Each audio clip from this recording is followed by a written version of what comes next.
wondering if you could be more specific about the penalties for a restaurant or gym not complying, and also for the fake vaccination cards that some people might be tempted to try.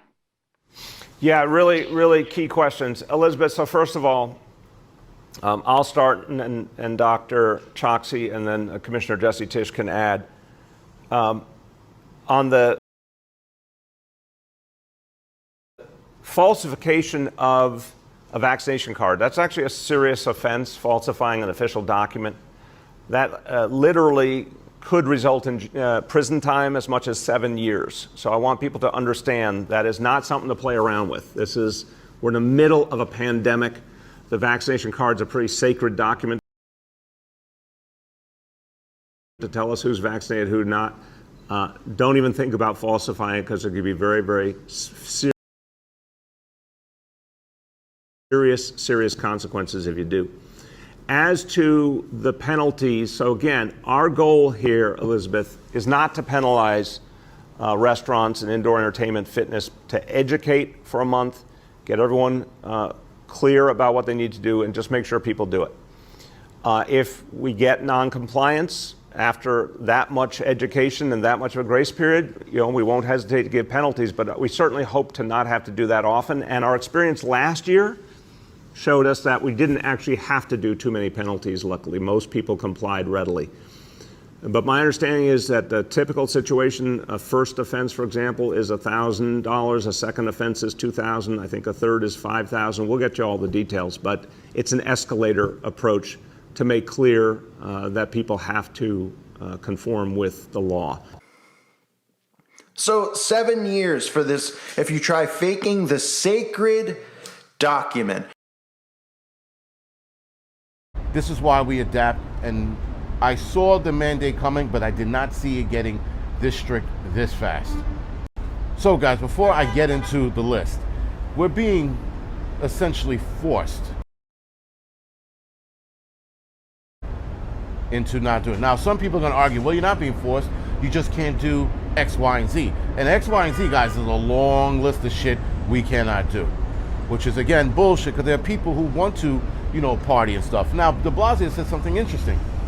He said that this mandate is mainly for young people because he knows young people want to partake in New York City lifestyle and society. So he knows that they want to take part of that lifestyle. This is a way to get them to take it, AKA forcing them to take it, right? You're forcing people, coercing them into doing something or putting something into their body they don't want. There are other people who want it, and that's fine on them. Great for them. But for everybody else who doesn't want it, you're discriminating against us now, because he said something interesting. Again, another interesting thing he said. He goes, restaurants and venues, that allow people to come in will get fined. That's one. Two, he says this will assure that certain people don't get access to those indoor venues.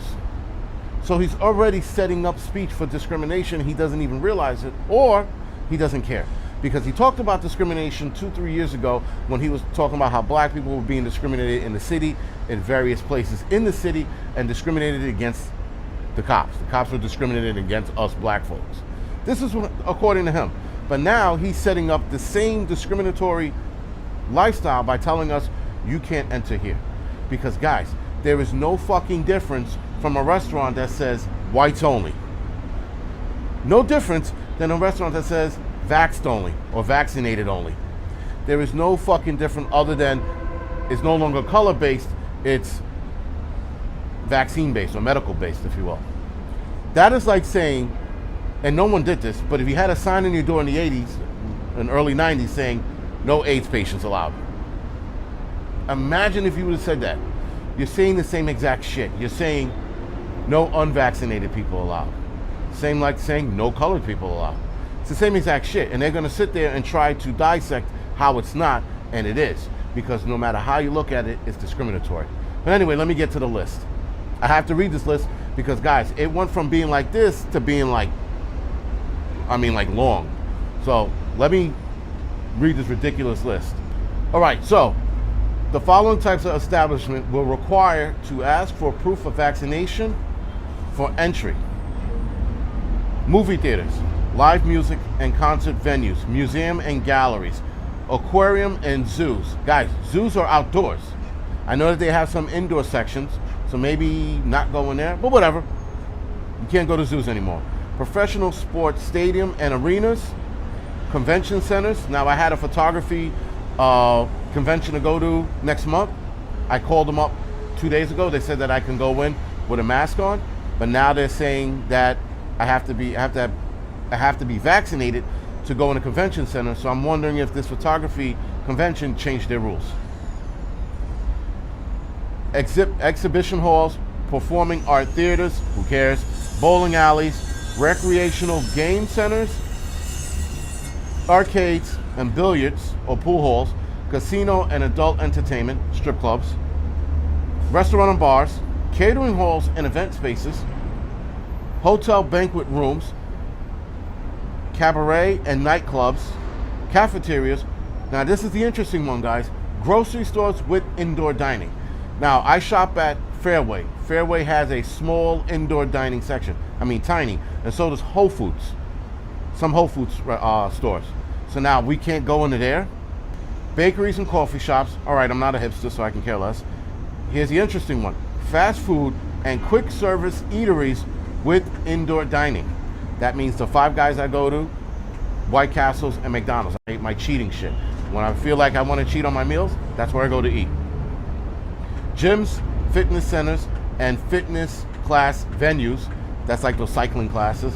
Pools, dance studios, and sport classes. I guess if you're taking golf or learning how to play soccer indoors, you can't do that. You saw that long list I just read off. Now here's a short ass list of places us unvaccinated people can hang out at. Dining, I don't get this one. All right, so this is it. The following indoor settings are not required to bar unvaccinated people, meaning they can't tell us we can't eat there. Now this part I don't get. Dining where food is consumed elsewhere, like fast food eateries. What the fuck? You just said in the last thing that fast food restaurants with indoor dining, and then it says like fast food eateries. Make up your fucking mind. Businesses that opt to get rid of indoor seating, residential buildings, office buildings, childcare program, pre-K, public and non-public school programs, senior centers, churches hosting Sunday potlucks and similar events, community centers, charitable food services, catering at home. Catering at home. I guess catering, whatever. So now, guys, this is the problem. That's sending a mixed message. Now, in an article yesterday that de Blasio, he also stated that these following venues that you cannot go to unless you're vaccinated are going to stay as such. He goes, but we are looking at tightening the rules if we have to, meaning adding more restrictions to places unvaccinated people can't go. So now they are absolutely double fucking us in the ass with two fists and not one. All right? So they're trying to make it harder for the last 40% of us to get vaccinated. Now people are still getting vaccinated.